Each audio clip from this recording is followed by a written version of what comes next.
bang, ano, tumalon ka sa bangin, kahit ayaw mo, kahit yung may takot ka ba? Kahit gusto mong saktan yung sarili mo, ngunit may takot ka pa rin mismo sa sarili mo kasi, ewan ba, parang bang Hindi, ang isipin mo, Tinida, kapag nakakaisip ka parang may nag-uutos sa'yo, idasal mo yon. Tapos matakot kang isipin mo, ay ayoko kasi kasalanan kay Lord. Ganun lang isipin baka mo. pagsubok din naman yun. Ano ba talaga? Pagsubok yun. Pagsubok. Lahat tayo may pagsubok. Habang nabubuhay tayo, may Parang pagsubok tayo. sinusugatan tayo. Yes. Tapos doon tayo natututo, mabibigyan tayo ng aral. So ngayon doon ka mag-iisip, paano ka babangon?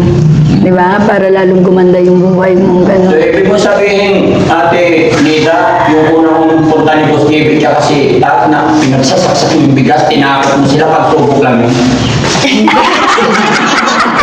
Sinusubok lang kami.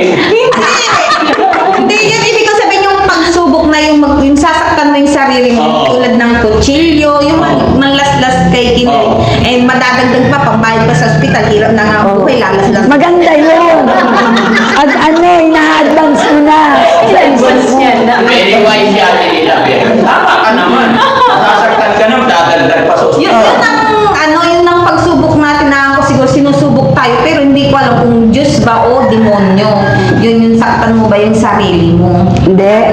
Lahat tayo, wag mo isipin yung demonyo nga yun eh. Ang isipin mo, habang buhay tayo sa mundo, yung Diyos lahat ang nagbibigay ng pagsubok sa atin. Tsaka So, gusto ko kung na hanggang rin saan minsan ka. din, nung lumayas din ako, gusto kong magpakalunod sa tubig ba, sa uma.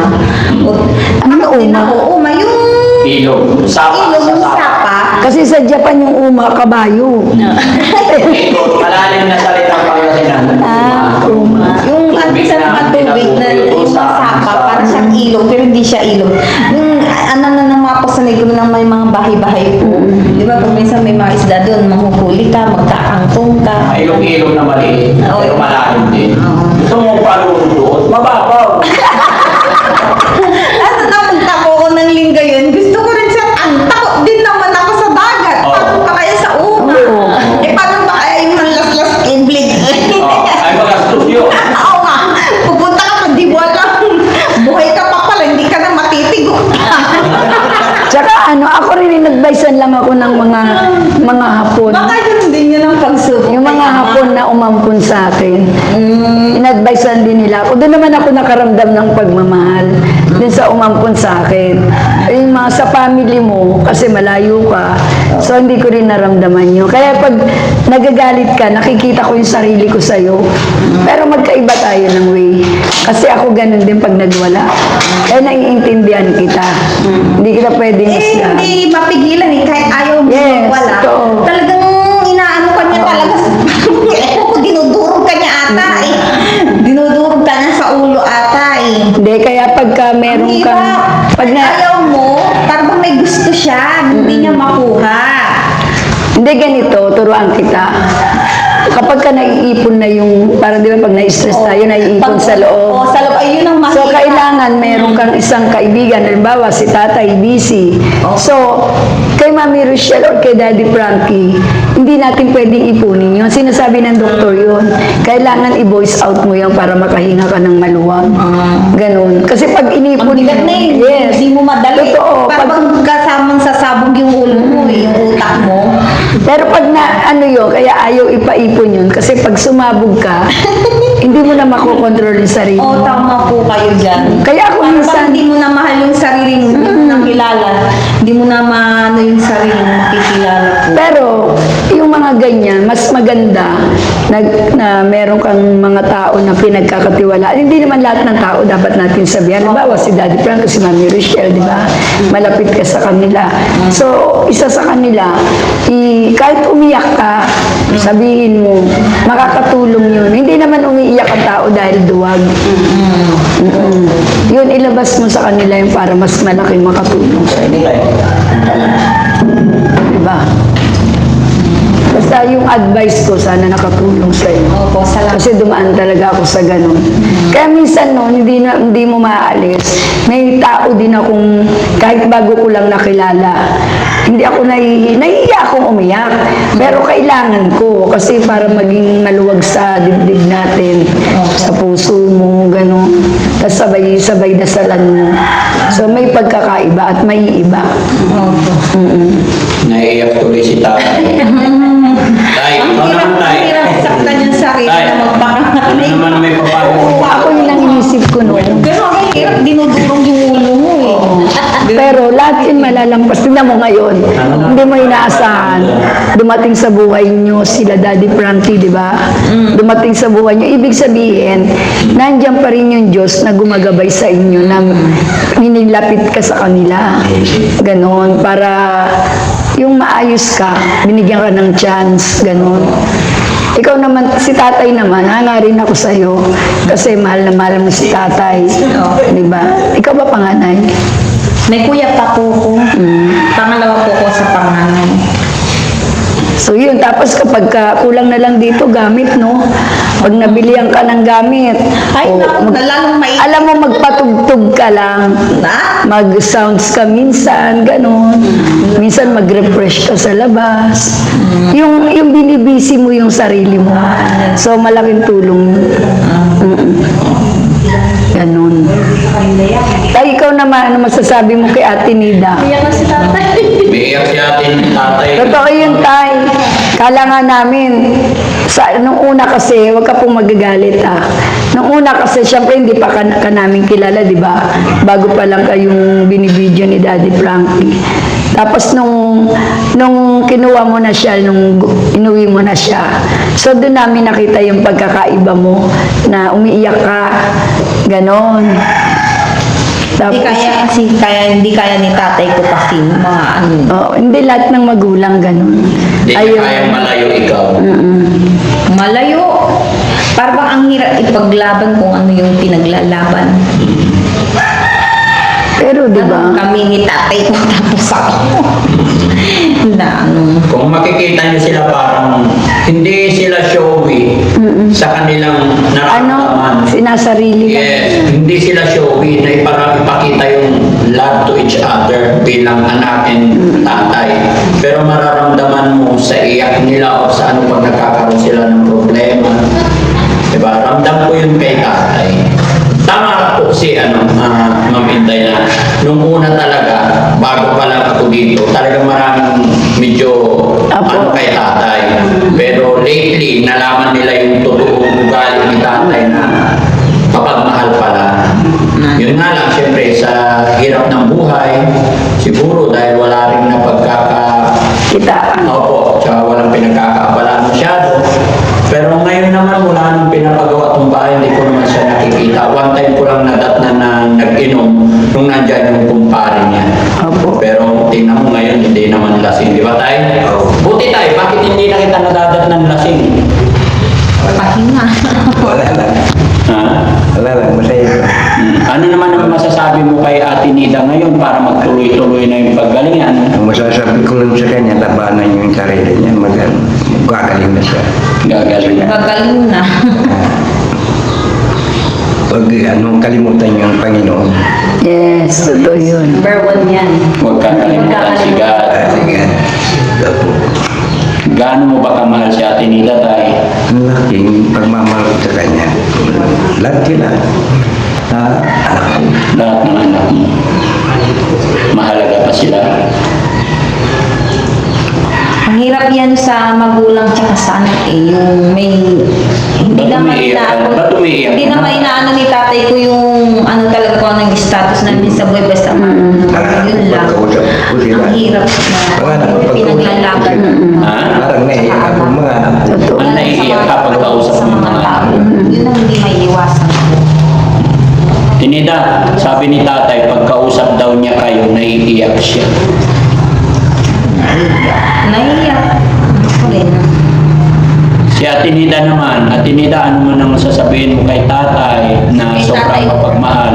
Okay? Hindi ko rin siya maintindihan pag minsan. Siguro nga yung sinabi ko nga, ang hirap ipaglaban ni tatay ko. Tapos ako rin bilang anak niya rin po. Hindi namin alam kung ano yung nilalayag namin dito sa mundo. Habang buhay pa tatay ko. Tapos, syempre hanggang nandito pa ako.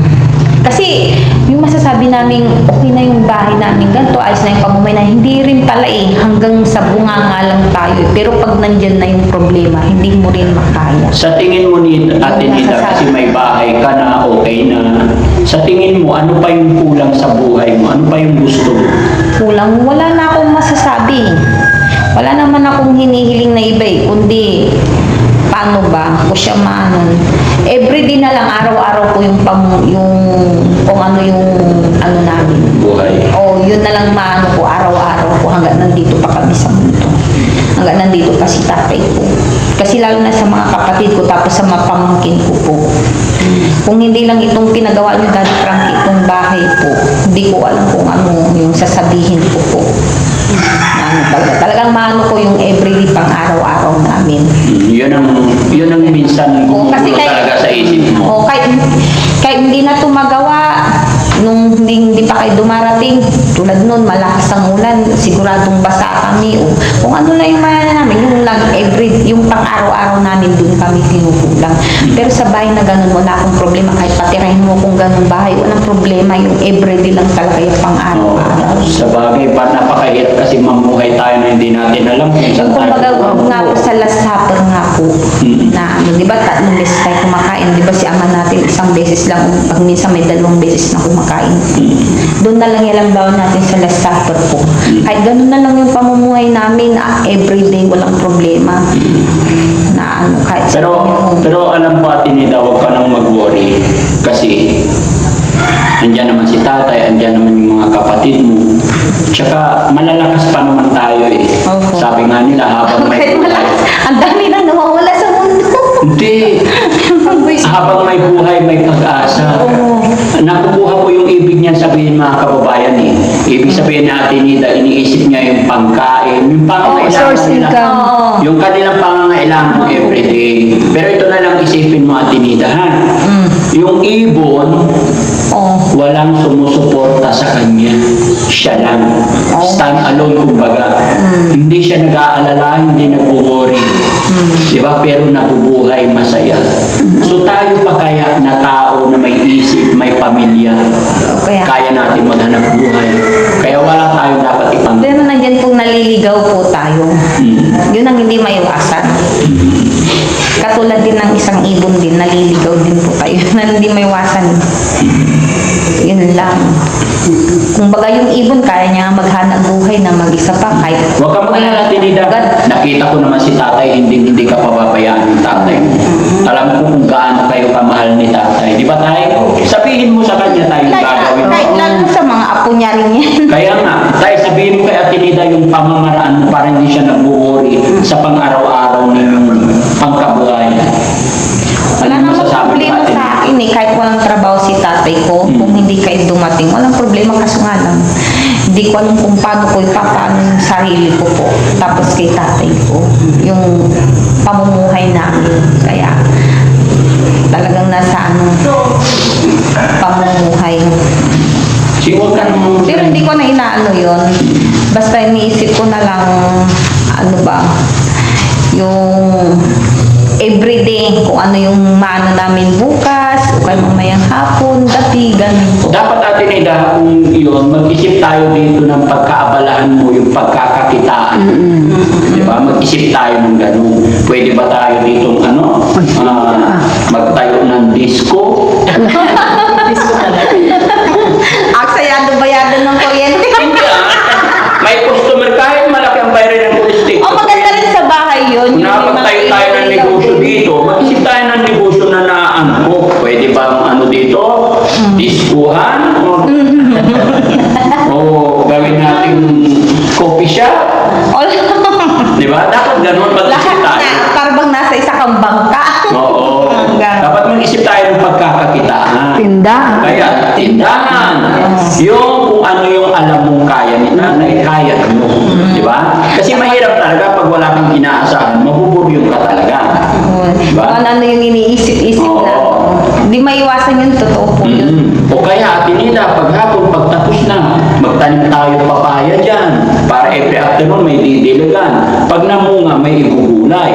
Pag nahilog, may ibibenta. Ganun. Mag-isip tayo ng paraan, di ba? Opo. Ganun yun tayo. Ganun si tatay ko eh. Ha?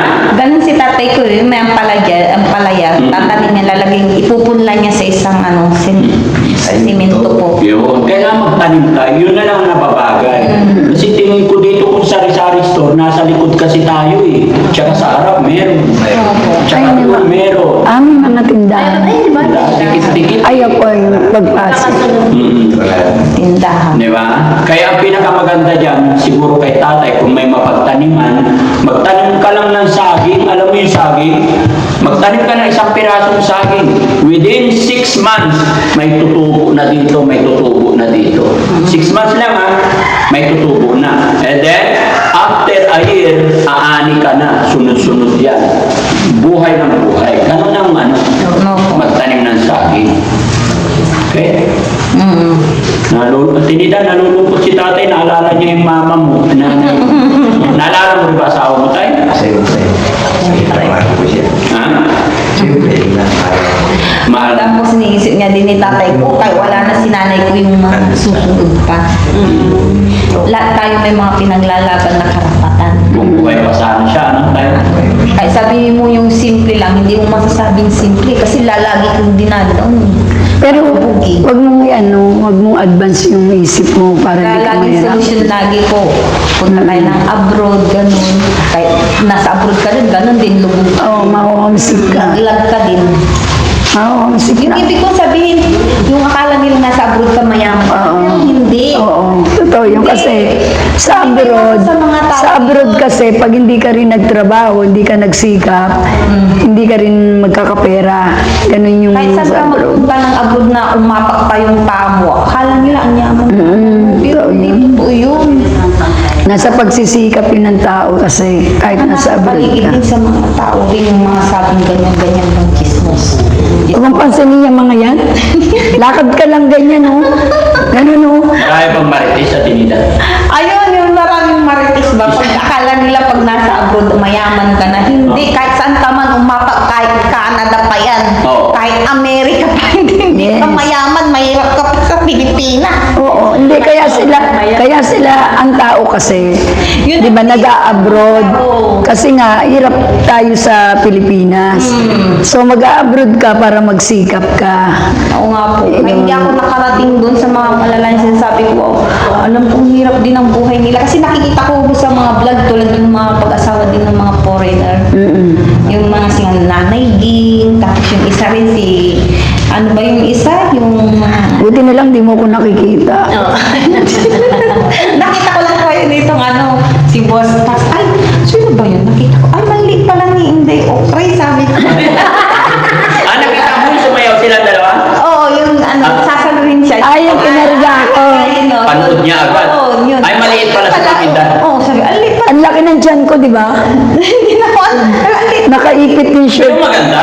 Oo, maganda. Ang liit pala ng babae ni Inday Okray. Maliit na babae siya. Maliit na ba? Maliit lang ako. Di ba malaki ang puso? 4'11 lang ako. Ay, pero level lang kayo, kaya ang liit niyo pala. Ikaw, Chano, ilang ano na?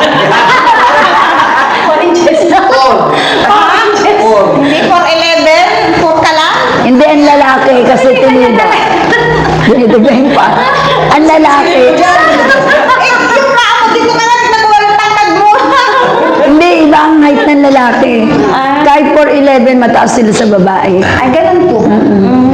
Iba yung babae. Ibig sabihin, 4'11" yan si Chano, pero para bang hindi siya 4'11"? Hindi, mga 5'2 yun siguro, 5. Hindi, 4 feet lang yun.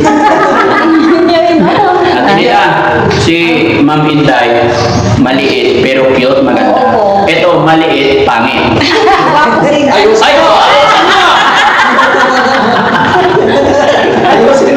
Wow! Wapo si Chano naman. Wapo nga daw eh. Sabi niya, usa, oh.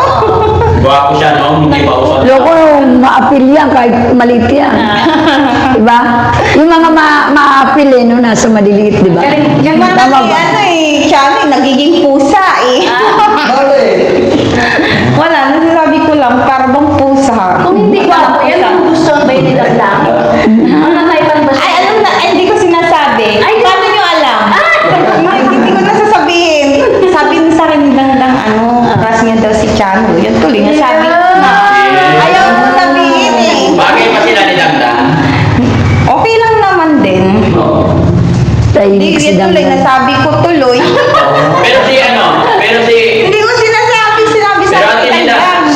tsaka si Inday, bagay ba sila? Si Boss Tax po. Tsaka si Inday O'Brien. Ewan ko po. Eh, at saka yung Ma'am Inday. Tignan mo, sa palagay mo lang, sa paningin mo, bagay ba? Bagay. Wow. Asan na ba si Sweet Tax ko? Sige, usgahan mo kami ngayon dalawa, ha? Oh, maliit. Sweet Tax! Sweet Tax! Tapos anong height ni Boss Tax? Ah, Anong height niya? 4'11 tapos. hindi, mataas yun eh. Okay lang yan. 5'6 siguro. Okay lang yan, maabot ko naman yun. Bang 5'6? 5'6? Basta. Sige, Bakit ka tayo, Ma'am Inday? Titignan ni ano kung bagay ba kayo? oh, bagay ba kami? Oh, bagay. Ano, 5'6 ata siya eh. 7. Ay, 5'7 ko ng isa. Paano kami naging bagay? Ha? Hi guys! Ay, yakapin ka. Guys, ano lang, good vibes lang ha. Walang seryoso. Ano lang kami nila Ate Nida. So, paano kami naging bagay, Ate Nida?